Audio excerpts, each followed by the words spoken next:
प्रिय विद्यार्थियों, बीए पाठ प्रथम, बीए प्रथम वर्ष हिंदी साहित्य से हम बात कर रहे हैं। आपके टॉपिक चल रहा था आदिकाल।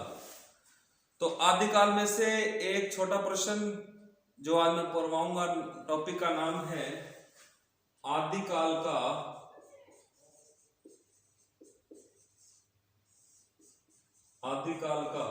नामकरण। आदिकाल को विभिन्न आलोचकों ने बहुत सारे नाम दिए, परंतु हिंदी का शुरुआती दौर आदिकाल के नाम से ही जाना जाता है। विभिन्न विद्वानों ने नाम दिए, उसके पीछे क्या कारण रहे उसकी चर्चा बाद में। पहले हम नामों पे गौर करेंगे। यहाँ से 2 नंबर का प्रश्न आता है। बड़ा प्रश्न विश्लेषणात्मक होता है, वो आपको अलग से करवाया जाएगा। फिलहाल हम बात कर रहे हैं आदिकाल का नामकरण, छोटा प्रश्न इस टॉपिक में से। देखिए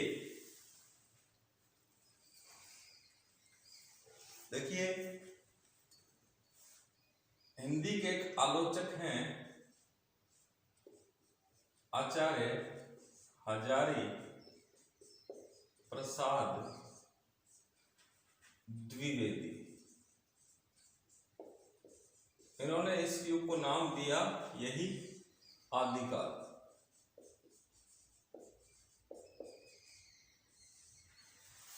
आचार्य हजारी प्रसाद द्विवेदी ने क्या नाम दिया? आदिकाल। हिंदी के एक मूर्धन्य आलोचक हैं आचार्य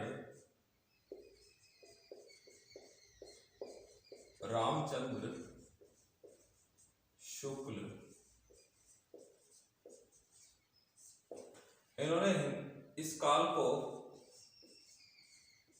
वीर गाथा काल नाम दिया। क्या नाम दिया? वीर गाथा काल। हिंदी के आलोचक विश्वनाथ प्रसाद मिश्र, इन्होंने इस काल को वीर काल कहा। कौन सा काल कहा? वीर काल कहा। राहुल सांकृत्यायन,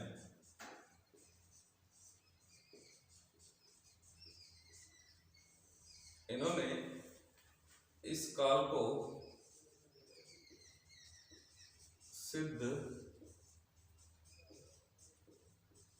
सामंत काल कहा। क्या नाम कहा? सिद्ध सामंत काल। डॉक्टर राम कुमार वर्मा ने इस काल को संधि काल और चारण काल कहा। इसमें से प्रश्न आ जाता है कि आदिकाल नाम किसने दिया? या आचार्य रामचंद्र शुक्ल ने हिंदी के प्रारंभिक काल को क्या कहा? वीर गाथा काल। या यूं आ जाएगा कि सिद्ध सामंत काल नाम क्या उचित है, या संधि काल और चारण काल नाम उचित क्यों नहीं है? छोटे प्रश्न इस तरह से आते हैं। ग्रियर्सन ने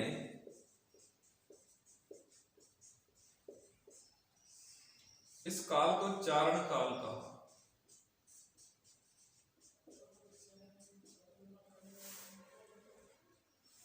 ग्रियर्सन इस काल को क्या कहा? चारण काल।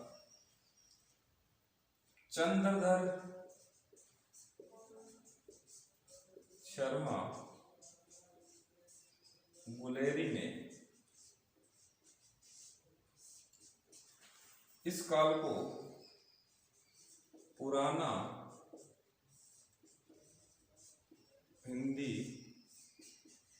काल कहा।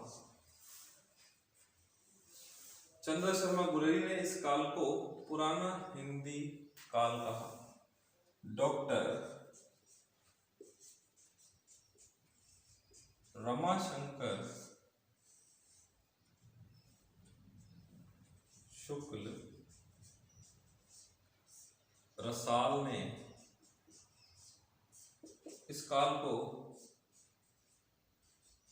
जय काव्य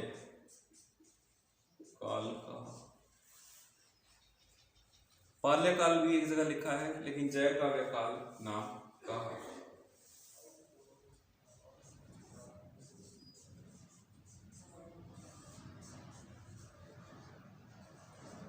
मिश्र बंधुओं ने इस काल को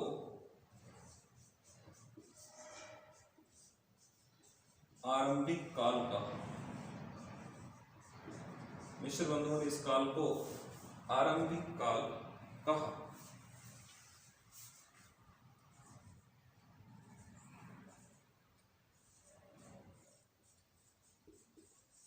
गणपति चंद्र गुप्त ने इस काल को प्रारंभिक काल कहा।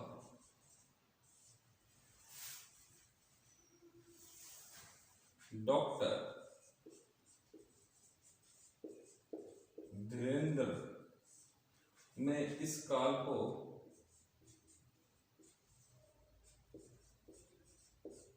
संक्रमण काल कहा।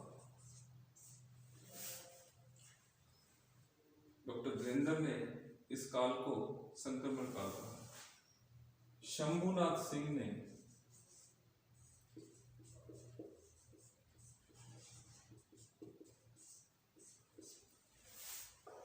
इस काल को ह्रास काल कहा।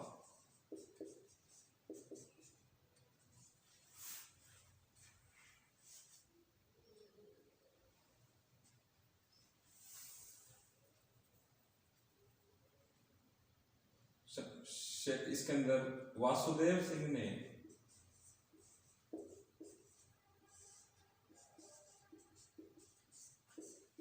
इस काल को उद्भव काल कहा। शैलेश जैती ने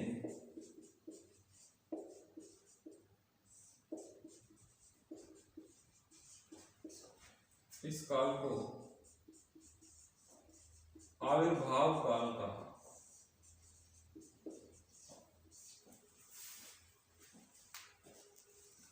देखिए, हम देखते हैं कि हजारी प्रसाद द्विवेदी ने इस काल को आदिकाल कहा। आचार्य रामचंद्र शुक्ल ने इस काल को वीरगाथा काल कहा। विश्वनाथ प्रसाद मिश्र ने इस काल को वीर काल कहा। राहुल सांकृत्यायन ने इस काल को सिद्ध सामंत काल कहा। डॉक्टर राम कुमार वर्मा ने इस काल को संधि काल और चारण काल कहा। ग्रियर्सन ने इस काल को चारण काल कहा। चंद्रदा शर्मा गुरेली ने इस काल को पुराना हिंदी काल कहा। डॉक्टर रमा शंकर शुक्ल रसाल ने इस काल को जय काव्य काल कहा। मिश्र बंधुओं ने इस काल को आरंभिक काल कहा। गणपति चंद्र गुप्त ने इस काल को प्रारंभिक काल कहा। धीरेन्द्र वर्मा ने इसको अपभ्रंश काल कहा। धीरेन्द्र वर्मा ने इस युग को अपभ्रंश काल कहा। अपभ्रंश काल कहा। शंभुनाथ सिंह ने इस काल को ह्रास काल कहा। वासुदेव सिंह ने उद्भव काल कहा। शैलेश जैती ने आविर्भाव काल कहा। डॉक्टर हरीश ने इस काल को उत्तर अपभ्रंश काल कहा। उत्तर अपभ्रंश काल कहा। रामखिलावन पांडेय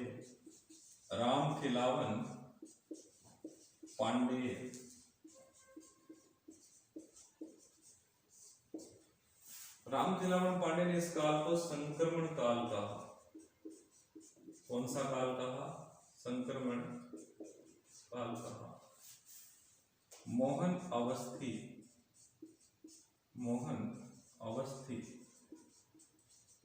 अवस्थी ने इस काल को आधार काल कहा।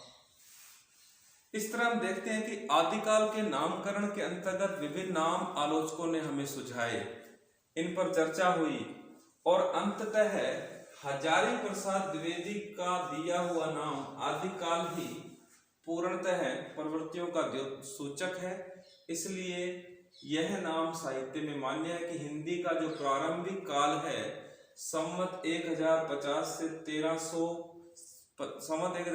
1350 तक जो काल है उसे क्या कहा गया? आदि भक्ति काल व आदि काल के शुरुआती दौर को क्या कहा गया? आदि काल।